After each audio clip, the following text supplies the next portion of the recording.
Hey church, this is Pastor Arol, and I have one thought about two words, and here they are. The first word is honesty. The second word is confidence. Now, you may have noticed that I've got some things on my hands, and that's because where I see honesty and confidence coming together in Scripture are in these two passages. I've got some awesome knuckle tattoos here accomplished with a Sharpie. Parents, if you're looking for an awesome at-home e-learning arts and crafts time, why not do knuckle tattoos with Sharpies? It's permanent. But first off, we have got Job 23. Job 23 is where we get the honesty. Sometimes as Christians, when we're going through a garbagey situation, we don't feel like we can be honest about how garbagey we feel or how distant God seems in the moment. But Job 23 lets us know that we can actually be honest about that. Here it is. Job, a guy who was going through incredible suffering, said this, "But if I go to the east, he is not there." Job's talking with a friend of his about God. You know what? When I'm going to the east, if God's there, I don't find him. If I go to the west, I don't find him. When he's at work in the north, I don't see him. When he turns to the south, I catch no glimpse of him.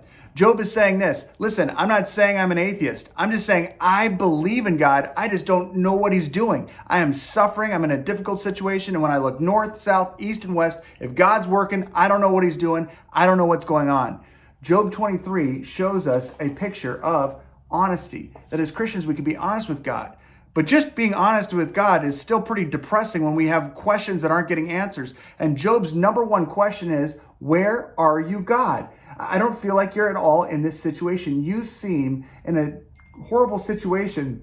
You seem incredibly distant. But that's when we get to the confidence that we see in Psalm 139. Psalm 139 is written from a different vantage point. This is David, and David says, "Where can I go from your spirit? Where can I flee from your presence? If I go up to the heavens, you're there. If I make my bed in the depths, you're there. If I rise on the wings of the dawn, if I settle on the far side of the sea, even there your hand will guide me, your right hand will hold me fast. If I say, surely the darkness will hide me, and the light will become night around me, even the darkness will not be dark to you. The night will shine like the day, for darkness is as light to you."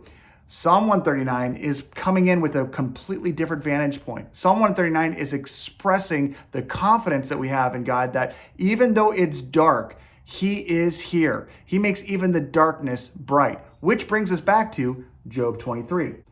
Job 23 doesn't end with just the honest expression that I don't know what God's doing right now. It actually finishes with some of the confidence that we see from David in Psalm 139. He says, "But if I go to the east, he's not there. If I go to the west, I don't find him. When he's at work in the north, I don't see him. When he turns to the south, I catch no glimpse of him.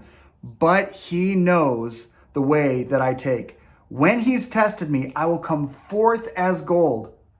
My feet have closely followed his steps. I've kept to his way without turning aside." The honesty that Job has in Job 23 and the confidence we have David expressing in Psalm 139 kind of come together at the end of that passage by simply saying this, I don't know what God's doing. I don't know how long this is going to take. It's not pleasant, but I know I'm going to get through this. And when I do, that God is going to actually use this process to refine me into something that is precious like gold.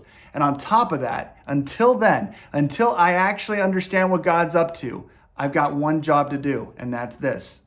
Again, he says, my feet have closely followed his steps. I've kept his way without turning aside. The expression that Job is using in that language is describing the ancient reality of wearing sandals in the desert. In a desert that's super hot, and it's got super hot and super sharp shards underneath it, you want to make sure you have a sandal that's going to be protecting your foot. And when you have your foot on that sandal, your toes do something. In Illinois, we do this all summer long when we're wearing sandals or flip-flops. Man, doesn't that sound nice right about now? Whenever we take a step, our toes clutch. They are clutching on to the sandal below them. And whenever our foot is raising up, our toes are clutching the sandal to keep it on, to protect our feet from the elements and the circumstances and the conditions of the ground around them. Job is saying that's what he's doing with God. Job is saying that until I see what God's doing, until I understand what he's doing, I've got one objective, and that's simply to clutch on to him. I'm going to follow his way even in the darkness of this situation. You see, in Scripture, we have an amazing picture of these two things coming together.